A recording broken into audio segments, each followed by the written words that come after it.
The classroom was filled with laughter, but not the good kind. Amara stood frozen, clutching her lunchbox tightly to her chest as a group of girls surrounded her. One of them, Lena, the self-proclaimed queen of the class, held a carton of milk, shaking it like a weapon. "Come on, Amara," she sneered. "Don't you ever fight back? Or are you too scared?" Before Amara could answer, the cold liquid splashed over her uniform. The laughter that followed felt louder than thunder. The milk dripped from her hair, soaking into her clothes, while her books lay scattered across the floor, ruined just like her day. No teacher saw. No one cared, and as she ran out of the classroom with tears in her eyes, she whispered to herself, "Why me? Why can't I just disappear?" Amara was only 15, but she already knew the weight of loneliness far too well. Her mother worked 2 jobs just to keep the lights on. Her father had left years ago, and every day at school felt like a battlefield she was forced to walk through unarmed. She had no friends, just silence and the sound of her footsteps echoing down the hallway. That evening, she didn't go straight home. She took the long route through the back streets, trying to dry her soaked uniform and calm her racing heart. That's when she heard it, a soft whimper. Behind a dumpster, curled up and shivering, was a small brown stray dog. Its fur was matted, and one of its paws looked injured. But when their eyes met, something inside Amara softened. "Hey there, you're hurt, aren't you?" she whispered. The dog flinched at first, but when Amara knelt down and extended her hand, it slowly crawled forward. It was as if 2 broken souls recognized each other. "I'll call you Buddy," she said, smiling faintly. "Because maybe I need one too." Every day after school, Amara would sneak scraps of food to Buddy. She cleaned his wound with her little first aid kit, talking to him as if he could understand every word, and maybe he did, because Buddy always listened. He never judged, never laughed. When she cried, he pressed his head against her knee. When she smiled, his tail wagged like it could chase away her sadness. For the first time in months, Amara didn't feel completely alone, but happiness never lasts long when cruelty follows you. One rainy afternoon, as she was feeding Buddy behind the school, Lena and her friends appeared again. "Well, look who's found herself a filthy friend," Lena sneered. "You two are a perfect match, both losers." "Leave him alone!" Amara shouted, her voice trembling but firm. Lena grabbed a rock and threw it toward Buddy. It missed, thankfully, but the message was clear. "You can't even protect yourself, and now you're trying to save a mutt."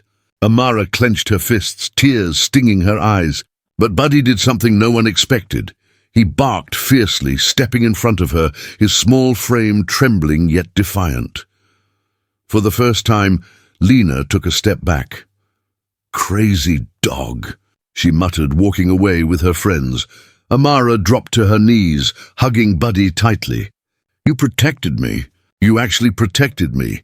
And that day, something inside her changed. From then on, Amara decided she wouldn't be a victim anymore.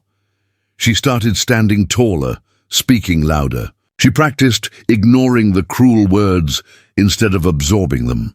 She began volunteering at the local animal shelter. Inspired by Buddy, she wanted to help other strays like him, to give them the love she once craved. But her biggest test came a few weeks later. It was the school's open house. Amara had been chosen to speak on behalf of her class, a surprise to everyone, including Lena. The theme, kindness and courage. As she stood on stage, her hands trembled. But then she remembered Buddy's eyes, the way he stood up for her, even when he was scared. Taking a deep breath, she began. "Kindness isn't weakness. Courage isn't about fighting.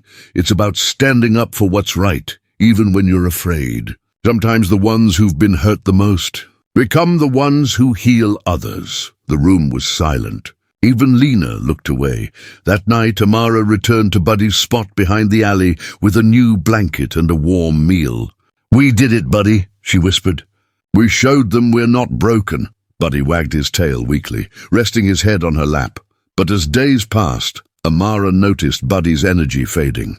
He had been sick more than she realized.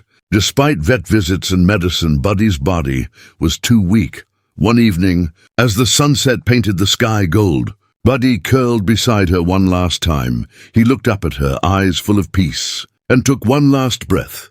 "Thank you," she whispered through tears, "for showing me love when no one else did." Months later, Amara started a campaign at school called Be Kind Always. It was dedicated to Buddy and to every person or animal who had ever been hurt or forgotten. She shared her story with her classmates, not to gain pity but to inspire change. Slowly, hearts softened. Lena even approached her one day, apologizing quietly for everything she'd done. Amara forgave her because she had learned that kindness isn't something you give only to those who deserve it. It's something you give because you've known what it's like to need it. And as she stood by the little memorial she made for Buddy, a photo, a collar, and a small sign that read, "Forever my protector," Amara smiled through tears. She wasn't that scared, lonely girl anymore. Buddy had taught her the greatest lesson of all, that even in the darkest moments, love can find you in the most unexpected places. If this story touched your heart, please leave a comment below. Tell me what kindness means to you, and remember, no matter how small the gesture, no matter how broken the world feels, be kind always.